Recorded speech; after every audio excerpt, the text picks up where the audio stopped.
जी अस्सलामु अलैकुम। मैं हूं जी आपका अपना इनाम और आप देख रहे हैं जी इनाम जानी यूट्यूब चैनल। उम्मीद करता हूं आप लोग सब ठीक ठाक होंगे। अल्लाह पाक हम सब को अपने हिफ्ज़ ईमान में रखे, शाद रखे, आबाद रखे। तो जनाब आज 31 जुलाई 2025 और दिन हो गया जी आज जुमेरात का। तो आज आपको दिखाते हैं जी कपास की लाइव बोली कला मंडी भावलपुर से। तो जनाब जैसा कि आप जानते हैं रोज़ बरोज़ कपास में मंदा होता जा रहा है जी। तो आज देखते हैं आज क्या रेट निकलता है जी कपास का। तो जिस भाई ने मेरा चैनल सब्सक्राइब नहीं किया वो चैनल को करेंगे सब्सक्राइब। आने वाली हर वीडियो हर अपडेट आपको टाइम और वक्त मिलती है। तो जी चलते हैं बोली की तरफ।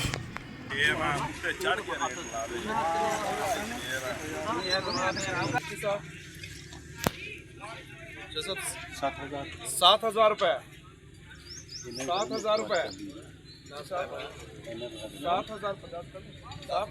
10 रुपये 20 रुपये 30 रुपये 40 रुपये 50 रुपये 60 रुपये 70 रुपये 80 रुपये 90 रुपये 7100 रुपये 7110 रुपये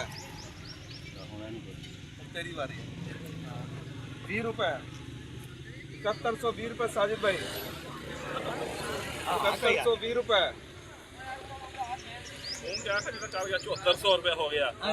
नहीं की कल से 7120 रुपये 7120 रुपये 20 रुपये 2 7120 रुपये बिलाल कमीशन छाप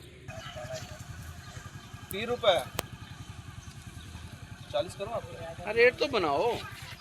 40 रुपये 50 रुपये 60 रुपये 70 रुपये 80 रुपये 90 रुपये बड़े से अपना है 7190 रुपये 1 90 रुपये 2 7190 रुपये बिलाल कमीशन छाप